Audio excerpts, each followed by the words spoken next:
Tonight on Fake Line, 2, 1.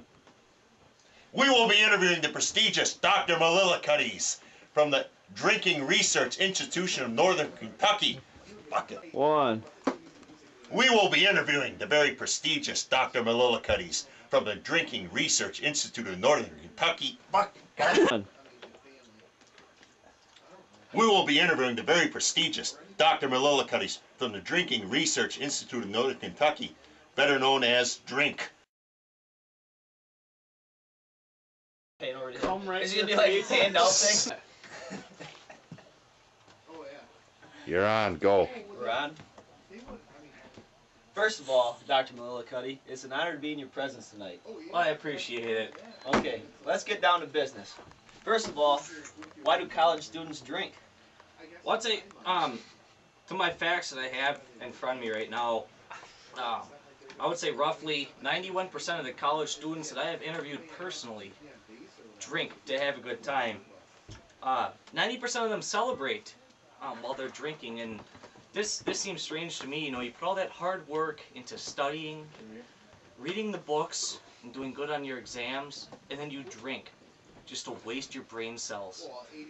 And this is another statistic that just amazes me, is that 69% of them drink because they like the taste. Liking the taste is one thing, but it does so much harm to your body. Okay, now these students, they have to understand that there's some risk involved with drinking. What are some of these short-term risks? I would say some of the short-term risks involved with the overconsumption of alcoholic beverages are Cut! Alright, now some of these students have to understand that there are risks involved with drinking alcohol. What are some of these short-term risks? Some of the short-term risks involve, well, 90% of the college students who drink go into campus rape. And to me, this just... Alright, now, Doctor. Alright, Doctor. Now, of all these students... Alright, now, Doctor. Some of these kids have to understand that there are some risks involved in these activities that they are partaking in. What are some of these short-term risks involved with alcohol? You know, keep going. 9 out of 10 of these college students who partake in, I won't call it social drinking as much as just boozing, are involved in campus rape. And to me, rape's only funny if you're screwing a clown.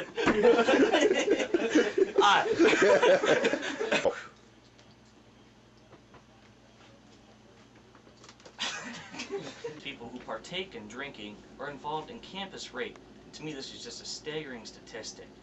As well as 7 out of 10 of these victims who partake in this drinking act are involved in uninhibited, unprotected sexual relations with members of the opposite sex.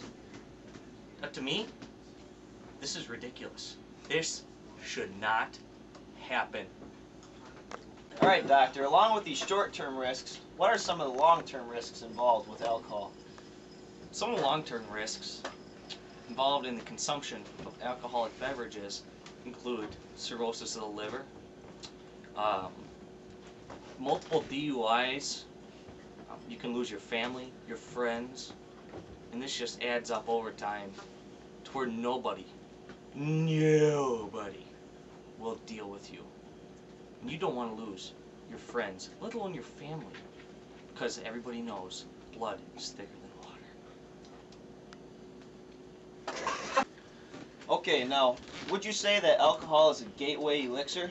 How could it open up one's world to new and different things? It can open up one's world to new and different things in many aspects. Alcohol has been proven to be a gateway elixir. It can open up your world to such things as marijuana, and as I had mentioned before, uninhibited sexual relations with members of the opposite party.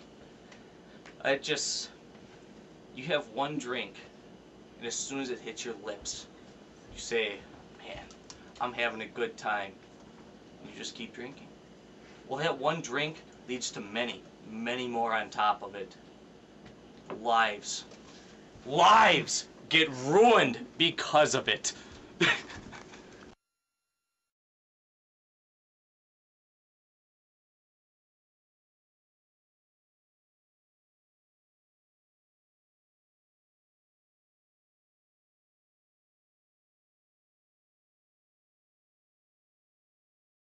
What about alcohol poisoning?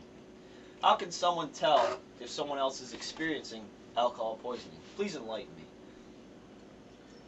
Some of the many symptoms that are associated with the overconsumption of alcoholic beverages would include uninduced vomiting, seizures, in extreme cases, hypothermia. The hypothermia, which I may go along on, is intense shivering, the feeling of being cold while the surrounding environment is warm. And alcoholic poisoning can it can lead to very dangerous situations. And most of us know that the most dangerous thing that can lead or that can end up from alcoholic poisoning would be death! Dead! Now in your experience. Now doctor, in your vast knowledge and in personal experience, would you say alcohol is an inhibitor or an enhancer? Get out of here. What are you doing?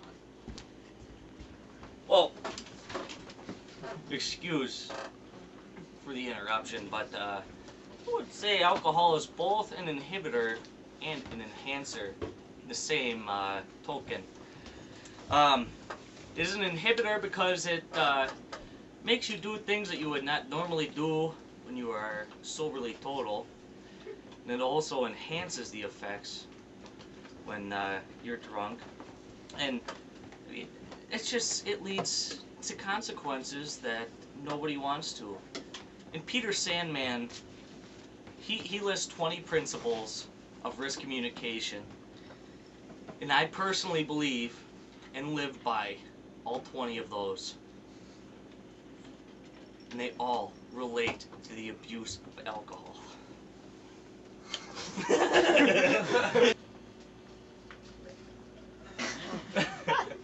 Now doctor,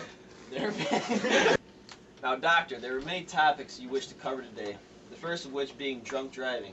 Can you elaborate on that for me, please? Of the many topics that I cover today, one of the ones that hit close to my heart is drunken driving. Drinking not only inhibits your ability to think, but it also inhibits your motor skills. And when one boozes and drives, those don't mix. It's like oil and water. They're not friends. It's like drinking and driving. You motherfucker! Go for Where are it. we starting off? Just say it's like drinking and driving. Drinking? Not the oil and water? No, you already it's- covered that. Alright. Very nicely. It's like drinking and driving. Those two aren't friends. They don't mingle. So one should not partake in these two events if they don't mingle. What happens when drinking and driving get together is they fall apart. You're only asking for accidents and death. Does that sound like fun to you? Because honestly, that does not sound